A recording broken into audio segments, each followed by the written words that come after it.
Hello विद्यार्थी मित्रांनो, ignite banking चॅनलमध्ये आपल्या सगळ्यांचं पुन्हा एकदा स्वागत आहे. विद्यार्थी मित्रांनो, आपण क्यूबचा आता जो पार्ट बघणार आहे तो थर्ड पार्ट असणार आहे. पूर्वी 2 पार्टमध्ये आपण बघितलंय की 1 ने सुरू होणाऱ्या 2 अंकी संख्येचा घन, 1 ने अंत होणाऱ्या 2 अंकी संख्येचा घन आणि ती ट्रिक तुम्हाला नक्कीच आवडली असेल.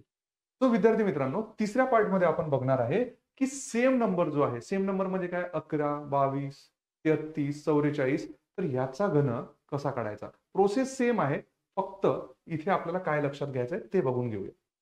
बघा आता 11चा घन काढायचा आहे आपल्याला म्हणजे 11चा क्यूब काढायचा आहे. तर 11चा क्यूब जर आपल्याला इथे काढायचा आहे, तर आपल्याला काय लिहावं लागेल? सेम नंबर आहे, करेक्ट? म्हणजे 1चा घन 1, 1चा घन 1, 1चा घन 1 आणि 1चा घन 1 असं चारही प्लेसेसवर आपल्याला 1चा घन लिहायचा. आपण 1 नाही लिहिलेला आहे, 1चा घन लिहिलेला आहे.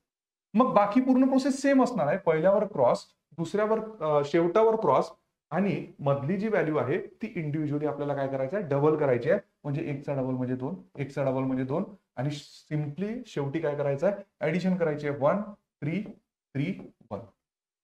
सो धिस इज 11चा. ठीक आहे. मग त्याच पद्धतीने बघा आता 22चा घन कसा काढणार? सिंपल आहे. जसं मी 1चा घन म्हटलं होतं, तसाच इथे 2चा घन, 2चा घन, 2चा घन, 2चा घन. करेक्ट आहे? मग 2चा घन म्हणजे किती? 8. 2चा घन म्हणजे किती? 8. 2चा घन 8. करेक्ट आहे? हे चारही प्लेसेसवर लिहिलं. बाकी पूर्ण प्रोसेस सेम आहे. बरोबर आहे? 8चा डबल 16.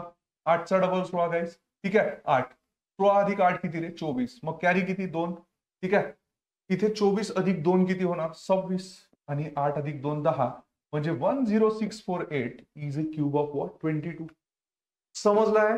करेक्ट? मग तुम्हाला आता काय करायचं आहे? कमेंट बॉक्समध्ये ह्याच पद्धतीने 33 आणि 43चा काय सांगायचा आहे?